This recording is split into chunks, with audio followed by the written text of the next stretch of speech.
Estamos na Semana da Pátria, tempo de refletirmos sobre a nossa liberdade, ou quem sabe a falta dela. Como diz Salomão, nada é novo debaixo do sol, e com frequência a história se repete.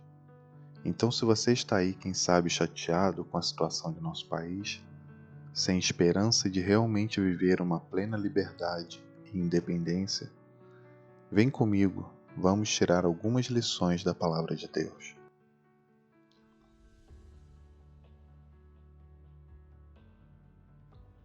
A independência do Brasil foi proclamada oficialmente em 7 de setembro de 1822 e foi o resultado de um processo crescente de insatisfação com o domínio português. No dia 2 de setembro, a princesa Maria Leopoldina, atuando como regente em nome de seu marido, Dom Pedro I, assinou a proclamação que preparou o caminho para a independência. 5 dias depois, em 7 de setembro, às margens do rio Ipiranga, Dom Pedro I proclamou a independência, marcando o rompimento oficial com Portugal. Com isso, os brasileiros ficaram livres do governo português, mas dependentes de um novo governo, tendo Dom Pedro como imperador. Vontade popular, desgaste do sistema econômico, elevados impostos, tentativas de recolonização e a desobediência de Dom Pedro I à corte portuguesa, que exigia seu retorno definitivo à Europa, foram alguns dos ingredientes que resultaram na proclamação da independência do Brasil. As tensões dos bastidores, porém, não têm sido suficientes para embaçar o brilho do romantismo patriótico ainda hoje visto nas celebrações da conquista de 202 anos atrás. Não há dúvida de que a liberdade, por si, é encantadora. Ironicamente, na luta por conquistá-la, muitas pessoas perdem a noção de quais caminhos devem percorrer e como devem percorrê-los. Tem sido assim desde que no Éden nossos primeiros pais trocaram a fórmula de Deus, liberdade e vida na dependência dele, pela oferta feita por Satanás, de suposta liberdade na independência do Criador. Entre os muitos exemplos dessa atitude oferecidos pela história, desponta a Revolução Francesa. Ela rompeu as estruturas políticas, sociais e religiosas da França, com a suposta garantia de que todos os indivíduos e classes estariam abrigados sob o manto do lema liberdade, igualdade e fraternidade. O movimento transpôs os limites nacionais, mas degenerou em incredulidade e libertinagem totais, descartando com mão de ferro a crença em Deus.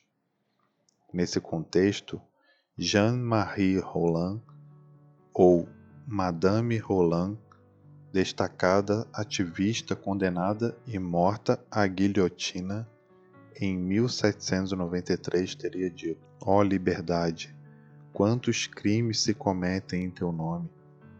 Hoje nenhum observador precisa ser obrigado a ir tão longe para entender os terríveis desatinos cometidos em nome da liberdade, tanto na política como na sociedade e mesmo na religião.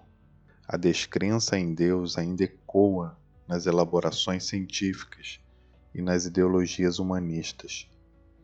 A licenciosidade reverbera em nossos dias, amplificada ao longo do transcurso de aproximadamente 3 séculos dos assim chamados avanços e conquistas culturais e sociais.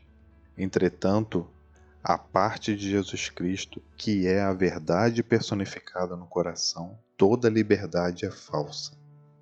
A seus ouvintes ele apontou o caminho: e conhecereis a verdade, e a verdade vos libertará. Se, pois, o Filho vos libertar, verdadeiramente sereis livres. João 8:32 e 36. Não existem atalhos ideológicos, políticos e sociais. Muito menos podem eles ser encontrados por meio da servidão e do legalismo religioso. Somente Jesus nos torna verdadeiramente livres. Nas disputas terrenas, a independência de um poder leva à dependência de outro. De certa forma, isso ilustra uma verdade espiritual. Todos estávamos dominados pelo governo de Satanás. Não tínhamos sabedoria nem força para escapar. Mas Jesus proclamou libertação aos cativos. Como disse o profeta Isaías a respeito de Cristo, em Isaías 61:1, o Espírito do Senhor Deus está sobre mim, porque o Senhor me ungiu para pregar boas novas aos quebrantados. Enviou-me a curar os quebrantados de coração, a proclamar libertação aos cativos e a pôr em liberdade os algemados. Essa libertação não foi efetivada apenas por um brado momentâneo. Por meio de sua encarnação, seu viver perfeito, sua morte vicária, sua ressurreição e mediação e o envio de seu Espírito, Cristo nos libertou do domínio do pecado e de Satanás. Agora podemos viver sob um novo governo, o de Cristo. Precisamos escolher entre independência do mal ou morte eterna. Escolha, hoje, submeter-se à vontade e ao governo de Cristo.